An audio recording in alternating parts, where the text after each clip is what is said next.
नमस्ते, मैं मूवीएम 2 हूँ और बेटर डेज एक चीनी रोमांस ड्रामा फिल्म रिकैप आगे स्पॉइलर के बारे में बता रहा हूँ। फिल्म की शुरुआत एक क्लासरूम से होती है जहाँ एक युवा शिक्षिका चेन नियान अंग्रेजी का महत्व सिखा रही होती है। सभी ध्यान दे रहे होते हैं सिवाय एक लड़की के जो परेशान दिखती है। चेन उसे देखती है और अचानक उसे अपने अतीत की कोई बात याद आती है। इसके बाद फिल्म फ्लैशबैक में बदल जाती है जहां चेन अभी भी हाई स्कूल में है। वह एक बुद्धिमान छात्रा है जो लगातार अपनी कक्षा में अव्वल आती है। परीक्षाओं के नजदीक आने पर चेन आमतौर पर ध्यान भटकाने से बचने और अपनी पढ़ाई पर ध्यान केंद्रित करने के लिए ईयरफोन पहनती है। हालांकि एक दिन एक बड़ा हंगामा उसे परेशान कर देता है। हर कोई कुछ देखने के लिए बालकनी में भागता है। चेन पीछा करती है और अपनी सबसे अच्छी दोस्त हु शियाओडी को जमीन पर पड़ा हुआ देखती है। ऐसा लगता है कि उसने आत्महत्या कर ली है। कई छात्र उसके चारों ओर इकट्ठा होते हैं, लेकिन मदद करने के बजाय वे अपने सोशल मीडिया अकाउंट पर शेयर करने के लिए तस्वीरें क्लिक करना शुरू कर देते हैं। व्याकुल और निराश चेन धीरे धीरे अपनी सबसे अच्छी दोस्त के शरीर के पास जाती है और उसे अपनी जैकेट से ढक देती है। फिर पता चलता है कि पूरा स्कूल जानता है कि हु ने आत्महत्या क्यों की, लेकिन वे बोलने से डरते हैं। अगले दिन क्लास के दौरान चेन को प्रिंसिपल के दफ्तर में बुलाया जाता है जहां कुछ पुलिस जासूस पहुंचे हुए हैं। वे उससे हु की मौत के बारे में पूछते हैं और पूछते हैं कि क्या वे अच्छे दोस्त थे। आश्चर्यजनक रूप से चेन उसे जानने से इनकार करती है और दावा करती है कि उसने बस अपना चेहरा ढक लिया था क्योंकि सभी अन्य छात्र तस्वीरें ले रहे थे। जासूसों को इस पर यकीन करना मुश्किल लगता है, लेकिन फिर भी वे उसे जाने देते हैं। जब चेन अपनी कक्षा में लौटती है तो उसे अपनी कुर्सी पर लाल स्याही मिलती है। उसे याद आता है कि उसकी सबसे अच्छी दोस्त को भी उसकी मौत से पहले इसी तरह से धमकाया गया था।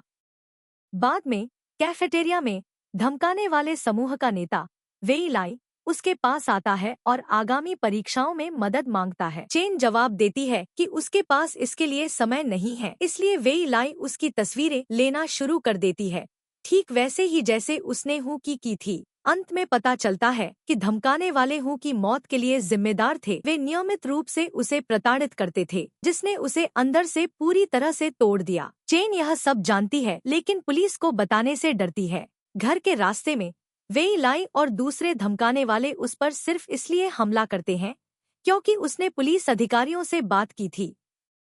इतना कुछ होने के बावजूद चेन एक शब्द भी नहीं बोलती और बस घर चली जाती है जहां उसे अपनी मां मिलती है। यह पता चलता है कि बाद वाली मुश्किल से घर आती है क्योंकि वह जीविका के लिए अवैध सामान बेचती है। वह नहीं चाहती कि उसकी बेटी की पढ़ाई उसके व्यवसाय से प्रभावित हो, इसलिए वह जितना हो सके उससे दूर रहने की कोशिश करती है। रात को सोने से पहले मां चेन से वादा करती है कि वह जल्द ही एक नया घर खरीदेगी जहां वे खुशी से रह सकेंगे। अगली सुबह वह अपनी बेटी को बताए बिना ही चली जाती है। हालांकि चेन को इस बारे में पता चलता है और वह दुखी हो जाता है। शाम को जब वह स्कूल से लौट रही होती है तो वह देखती है कि एक समूह जियाओ बेई नामक लड़के पर हमला कर रहा है। चेन पुलिस को बुलाने का फैसला करती है, लेकिन उनमें से एक लड़का उसे देख लेता है और उसका फोन छीन लेता है। फिर समूह उसके सारे पैसे ले लेता है और उसे जियाओ को चूमने के लिए मजबूर करता है। इसके बाद वे उसकी दयनीय स्थिति पर हंसने लगते हैं,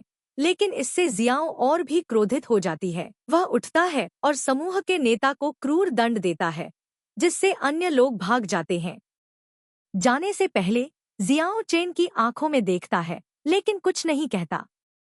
हालांकि अगले दिन वह उससे व्यक्तिगत रूप से मिलता है और उसे बचाने के लिए धन्यवाद देता है। फिर वह पूछता है कि गिरोह ने उससे कितने पैसे लिए हैं। चेन जवाब देता है 50 युआन, लेकिन जियाओ के पास उसे देने के लिए खुले पैसे नहीं हैं, इसलिए वह उसका फोन ठीक करने की पेशकश करता है जो कल रात के झगड़े में क्षतिग्रस्त हो गया था। मरम्मत की दुकान पर जियाओ पैसे के बदले में चेन का अंगरक्षक बनने की पेशकश करता है। हालांकि वह यह कहते हुए मना कर देती है कि वह कल खुद की देखभाल भी नहीं कर सका। बाद में जो हर जगह उसका पीछा करता है। अपने घर के बाहर चेन ने कई पोस्टर देखे जिन पर उसकी मां पर समय पर कर्ज न चुकाने का आरोप लगाया गया था। क्रोधित होकर वह अंदर घुसने से पहले उनमें से हर एक को फाड़ देती है। दुर्भाग्य से स्कूल में पोस्टर पहले ही वायरल हो चुका है और सभी छात्र चेन का मजाक उड़ाते हैं। जब वह इसे और सहन नहीं कर पाती तो वह अपनी कक्षा छोड़कर घर लौट आती है, ऐसा कुछ जो उसने अपने जीवन में कभी नहीं किया। रास्ते में चेन की मुलाकात जियो से होती है और दोनों में बातचीत होती है। वह क्लास में हुई हर बात बताती है और जवाब में जियो उसे सांत्वना देने की कोशिश करता है। फिर वह उसे अपने घर ले जाता है, जो एक पुल के नीचे बना एक छोटा सा जर्जर घर है। रात में दोनों नूडल्स खाते हैं और अच्छा समय बिताते हैं। अचानक जियो पूछती है कि क्या वह उसे पसंद करती है, लेकिन चेन उसे बेरुखी से बताता है कि उसके पास कोई भी ऐसा गुण नहीं है जो पसंद करने लायक हो। यह जियो को गुस्सा दिलाता है, इसलिए वह उसे दीवार से धक्का देता है और कहता है, मैं ऐसा ही हूँ। इसके बाद चेन रोते हुए घर लौटती है। एकमात्र व्यक्ति जिसने उसे समझना शुरू किया था, उसने आज उस पर हाथ उठाया है। अगले दिन जिम क्लास के दौरान चेन को सभी ने नजरअंदाज कर दिया। कोई भी उसके साथ वॉलीबॉल नहीं खेलना चाहता। वेई लाई और उसके दोस्त इस अवसर का उपयोग उसका बेरहमी से मजाक उड़ाने के लिए करते हैं। वे उसे कई बार वॉलीबॉल से मारते भी हैं। बाद में चेन को सीढ़ियों से नीचे धकेल दिया जाता है, लेकिन सौभाग्य से उसे कोई गंभीर चोट नहीं लगती। बदमाशों से तंग आकर चेन ने पुलिस इंस्पेक्टर झांग यी को सब कुछ बताने का फैसला किया। इसके बाद वेई लाई और उसके दोस्तों को पुलिस ने पूछताछ के लिए बुलाया। वे सभी हो के परिवार की स्थिति और उसके चरित्र को उसकी मौत के लिए दोषी ठहराते हैं, बजाय इसके कि वे उसके साथ जो कुछ भी करते हैं उसे कबूल करें। पुलिस उन्हें जाने देती है, लेकिन स्कूल बदमाशों को एक पूरे साल के लिए निलंबित करने का फैसला करता है। अगले दिन इंस्पेक्टर झांग ने चेन को फोन किया और उसे साथ ले जाने का प्रस्ताव दिया। वह बदमाशों को दंडित न कर पाने और मृतक हूँ को न्याय न दिला पाने के लिए माफी मांगता है। उस रात जब चेन अपने घर में प्रवेश करने वाली थी, बदमाशों का समूह प्रवेश द्वार पर उसका इंतजार कर रहा था। वे इस बात से नाराज थे कि उसने पुलिस से शिकायत की और उन्हें स्कूल से निकाल दिया। बदला लेने के लिए वे चूहों का एक डिब्बा लाए हैं, जिसे वे चेन पर छोड़ने की योजना बना रहे हैं। सौभाग्य से वह भागने में सफल हो जाती है और कूड़ेदान के अंदर छिप जाती है। बदमाशों के चले जाने के बाद वह धीरे धीरे बाहर निकलती है और उस एकमात्र व्यक्ति के पास जाती है जो उसकी मदद कर सकता है, जियाओ। वह उसे सब कुछ बताती है और पूछती है कि क्या वह उसकी रक्षा करेगा,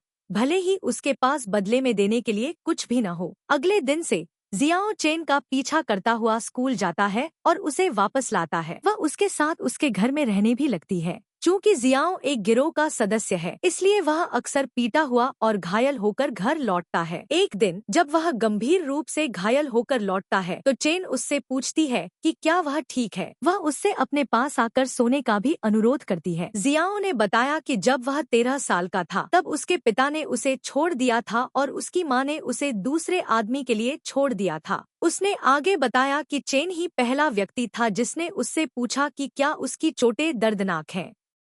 उस रात के बाद से दोनों एक दूसरे के साथ बहुत अच्छे से घुल मिल गए। वे एक दूसरे की संगति का आनंद लेते हैं और साथ में मस्ती करते हैं। चेन अपनी पढ़ाई पर बेहतर ध्यान केंद्रित करने में सक्षम है। जब जियाओ का बॉस उसे लड़ाई के लिए बुलाता है तो वह उसे रोक देती है, यह जानते हुए कि उसे फिर से पीटा जाएगा। आश्चर्यजनक रूप से जियाओ उसकी बात मानता है और घर पर ही रहता है। दुर्भाग्य से एक दिन जियाओ को डकैती के एक मामले में संदिग्ध रूप से गिरफ्तार कर लिया जाता है। उसे उसके दोस्तों के साथ पुलिस स्टेशन ले जाया जाता है और असली अपराधी के मिलने तक हिरासत में रखा जाता है। इस बीच जियाओ बेई की स्थिति से अनजान चेन नियान स्कूल से घर लौटने की तैयारी करती है। वह जियाओ बेई को अपने साथ ले जाने के लिए बुलाने की कोशिश करती है, लेकिन वह जवाब नहीं देता। अनिच्छा से वह अकेले घर चलने का फैसला करती है। दुर्भाग्य से वेई लाई और उसके गुंडों के समूह ने चेन को अकेला पाया और उस पर हमला किया। उन्होंने उसे मुक्का मारा, उसके बाल काटे और उसके कपड़े भी उतार दिए। बाद में उसे ब्लैकमेल करने के लिए पूरी घटना को रिकॉर्ड कर लिया। इससे पहले कि वे और अधिक नुकसान पहुंचा पाते, एक राहगीर ने इस दृश्य को देखा और पुलिस को बुलाने की धमकी दी। बदमाश भाग गए, चेन को सड़क पर घायल और अपमानित छोड़कर। कुछ ही समय बाद जियाओ बेई को पुलिस स्टेशन से रिहा कर दिया जाता है और वह चेन को फोन करती है, लेकिन वह जवाब नहीं देती। चिंतित होकर वह अपने स्थान पर भागता है और चेन को घायल पाता है, जो उसकी फटी हुई नोटबुक को टेप करने की कोशिश कर रही है। इस दृश्य को देखकर क्रोधित होकर वह एक धातु की छड़ पकड़ लेता है और गुंडों का सामना करने के लिए तैयार हो जाता है, लेकिन चेन उसे रोक देता है। बाद में वह उसके बालों को बराबर करने के लिए उनके बाल साफ कर देता है और अपने बाल भी साफ कर लेता है ताकि उसे उतना बुरा न लगे। एक रात वेई लाई चेन के पास जाती है और अपने किए के लिए माफी मांगती है। वह उसे पैसे देती है और उससे विनती करती है कि वह पुलिस को घटना की सूचना न दे, क्योंकि उसे डर है कि उसे फिर से वही सब करना पड़ेगा और अपने अलग हुए पिता को और निराश करना पड़ेगा। चेन उसे माफ कर देता है और उसे दोबारा अपना चेहरा न दिखाने के लिए कहता है। हालांकि जैसे ही चेन चली जाती है, वेई लाई उसका पीछा करती है और अपनी माँ की आलोचना करना शुरू कर देती है। क्रोधित होकर चेन वेई लाई को सीढ़ियों से नीचे धक्का दे देता है। वेई लाई अपना सिर कंक्रीट की जमीन पर मारती है और वहीं पर मर जाती है। भयभीत चेन तुरंत जियाओ बेई के पास जाती है और उसे बताती है कि क्या हुआ। गिरफ्तारी और संभावित मौत की सजा के डर से वह बेसुध है। जियाओ बेई स्थिति का ध्यान रखने का वादा करता है। वह एक दोस्त की कार उधार लेता है और वेई लाई के शरीर को एक सुनसान इलाके में ले जाता है और उसे सबूतों के साथ दफना देता है जो उसे फंसा सकते हैं। इस बीच चेन चिंतित और अपराध बोध से ग्रस्त अपनी अंतिम परीक्षा पर ध्यान केंद्रित करती है। परीक्षा के दिन भारी बारिश के कारण प्रमुख राजमार्गों पर भूस्खलन होता है। मलबा साफ करते समय एक ड्राइवर को वेई लाई का शव मिलता है। पुलिस उस रात इस्तेमाल की गई कार का पता जियाओ बेई से लगाती है। वेई लाई के दोस्तों को भी पूछताछ के लिए लाया जाता है और वे सीधे तौर पर चेन को उसकी मौत के लिए जिम्मेदार ठहराते हैं। अधिकारी झांग को वेई लाई द्वारा चेन को अपमानित किए जाने का वीडियो मिलता है। वह दावा करती है कि वह अपनी अंतिम परीक्षाओं की तैयारी कर रही थी और उसने बदमाशी की रिपोर्ट नहीं की क्योंकि वह कॉलेज के लिए बीजिंग जाने पर ध्यान केंद्रित करना चाहती थी। 1 घंटे से अधिक की पूछताछ के बाद पुलिस उसे घर ले जाती है, लेकिन उस पर कड़ी नजर रखने का फैसला करती है।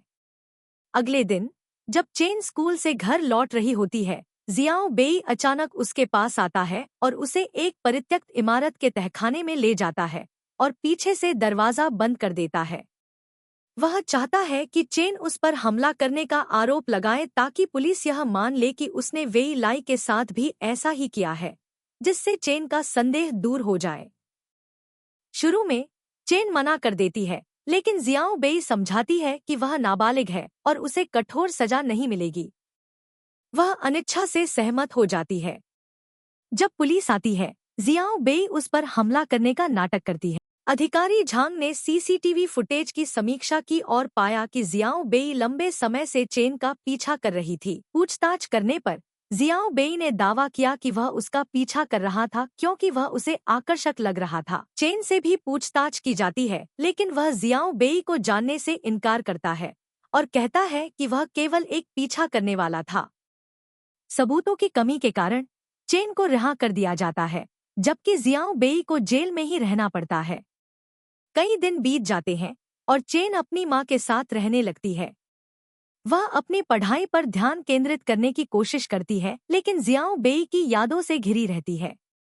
अपनी भावनात्मक उथल-पुथल के बावजूद वह उत्कृष्ट परीक्षा परिणाम प्राप्त करती है, जिससे उसकी मां को गर्व होता है। एक शाम अधिकारी झांग चेन से मिलने जाता है और उसे कक्षा में अव्वल आने पर बधाई देता है। फिर वह बताता है कि जियाओ बेई को उसके पिछले अपराधों के कारण मौत की सजा दी गई है।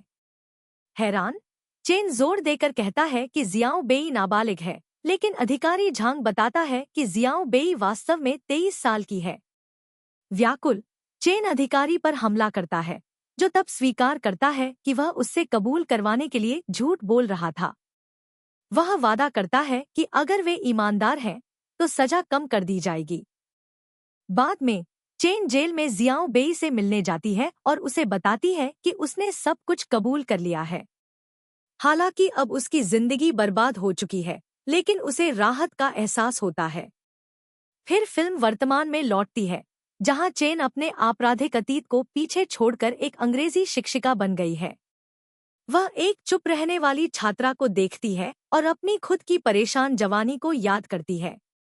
फिल्म के अंत में चेन छात्रा को घर ले जाती है और उसे गुंडों के खिलाफ खड़े होने के लिए प्रोत्साहित करती है। उनके पीछे जियाओ बेई उन पर नजर रखती है, फिर भी दूर से चेन की देखभाल करती है। बदमाशी एक गंभीर मुद्दा है जिसके विनाशकारी प्रभाव हो सकते हैं। अगर आप बदमाशी देखते हैं या उसके बारे में जानते हैं तो कृपया इसे रोकने के लिए कार्रवाई करें।